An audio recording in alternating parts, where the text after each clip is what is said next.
আপনি যখন আমার বাসায় এসেই গেছেন তাহলে টাকাটাও শোধ করে নিয়ে যান। আচ্ছা। পরে আর টাকা চাইবেন না। না, টাকা তখন না, এই তো টাকা নেওয়ার সুযোগ রে। এই সবজিওয়ালাকে তো ঠকাইয়া সবজি নিয়ে আসছি, অলরেডি 9-10 হাজার টাকা বাকি হয়েছে। আরও নিয়ে আসবো, যখন যেটা খাইতে মন চায় সব খাবো। ওনার দোকানে তো সবই আছে, খাবো কিন্তু টাকা দিব না। দেখো আজকে কি করি। ভাবি, ভাবি, কে? ওটা আরে আপনি আপনি আমার বাসায় বেডরুমে চলে আসছেন? আরে আমি মাহাজনের গুটোই চলে যাচ্ছি। মাহাজন আমার দোকান ধরে নিয়ে যাচ্ছে, মানে আপনার কাছে টাকা পাবো না, ওই টাকাটা দিনই মানে আপনাকেও পাঠিয়ে দিই, মাহাজনের কাছে বাকি আনি। বেশি আমার 2-4 পয়সা খায়, সেই যদি আমি সরি আরে টাকাটা আনি আপনি বাধা একটু কিনা 3বার করে দেন না। মানে হয়েছে কি, আমার কাছে না টাকা নাই এখন। ও টাকা নাই, ও করি আমি, শোনো না, মাহাজন আমার খুব চাপ দিচ্ছে, এখন আমার টাকাটা জোগাড় কিন্তু করি। এতদিন তো জানতাম দোকানটা আপনার নিজের। না, দোকান নিজের ঠিকই, আর দোকানদারও আমার, কিন্তু আমি মাল তো বাকি ঢুকে নিতে পারে আপনাকে দিই, ওই সেলম্যানে দিয়ে যায়, তার টাকা সারাদিন বেঁচে সন্ধ্যার সময় দিই। আপনি তো 3 মাস ধরে মাল আনিছেন, কিন্তু আমার টাকা ওই দেন না, দোকানেও তো আনে যা বলতেছেন। ও আচ্ছা, এবার বুঝতে পারছি। আমার কথা হচ্ছে কি, আমার কাছে না এখন কোনো টাকাই নেই। আপনি চাইলে টাকাটা অন্য কোনোভাবে আমি শোধ করে দিতে পারি, কিন্তু টাকাটা দিতে পারবো না, সরি। ও সরি তো বুঝলাম, কিন্তু টাকা তো আপনার কাছে আছে, আমি দেখতেছি। আবার বলে দেখতেছি? কোথায় দেখছেন আপনি? ওই তো আমি দেখতেছি, ওই যে আমি দেখতেছি আপনার কাছে টাকা আছে। ইস, পাগল নাকি লোকটা, বলতেছি টাকা নাই, আপনি খুঁজে বের করেন তো কোথায় টাকা আছে।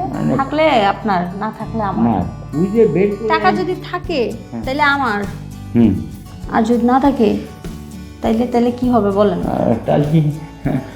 তাহলে আমি আপনি যা করবেন তাই শুনবো। ঠিক আছে, আমি যেই শাস্তি দেবো ওইটা মাথা পেতে মানে নিতে হবে। হ্যাঁ, পারবেন? হ্যাঁ। এবার বলেন। টাকা টাকা যে জায়গায় আছে ও জায়গায় আমি আর দিতে পারবো না। আরে কোন জায়গায় স্যার, আপনি হাত দিতে না পারলে আপনি আমাকে বলেন, আমি হাত দিব। ও আপনি আর দেবেন? তাহলে আপনি একটু আর দিয়ে দেন, ওখানে টাকা আছে। আরে বলুন লোক, এটা টাকা না, এটা আমি যে পড়ছি ভিতরের ওইটার বোতাম। আরে বুঝতাম না, আপনি কিচ্ছু বোঝেন না।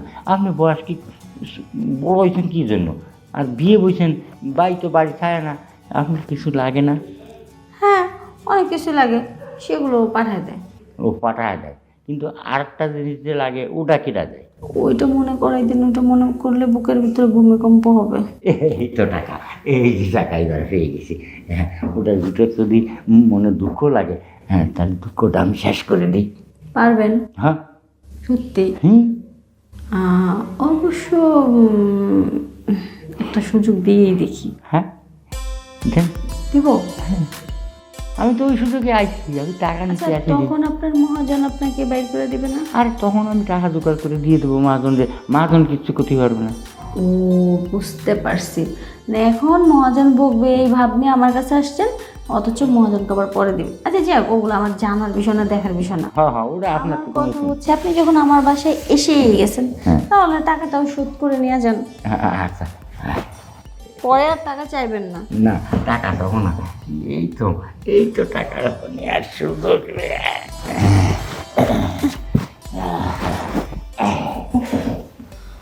ভাবি, বলেন। আমার দাম ছুটে গেছে, তুই যে শান্তি পেলাম তা বলার মতন না। গাড়িটা টাকা মানে উঠে নিয়ে গেছি। গাড়িটা কেমন? আরে গাড়ি মানে চালাতেও আমি খুব আরাম পাইছি, গাড়িতে উঠতেও শান্তি, গাড়ির ভিতরে তো বইছি স্প্রিংয়ের গদি, মানে ধরেছি না আপনার স্প্রিংয়ের গদির মতো, কি যে শান্তি পাইছি তো বলার মতন না।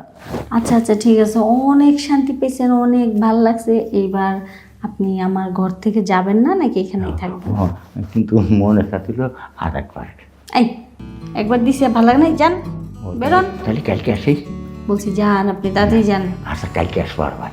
হ্যাঁ আচ্ছা ঠিক আছে, বেশি করে টাকা নিয়ে আসবেন। আচ্ছা, নিয়ে আসবো। উফ, ফাজিল মার্কা লোক। টাকা দোকান নিজেরই, অথচ আমার কাছে ঢক মারলো যে মালিকের। ওইটা বলার কারণ তো আমি জানি। ওই যে থাক গা, এত কিছু বলার দরকার নেই। উফ, ঘুমায় যে আমি, সেটাই ভালো।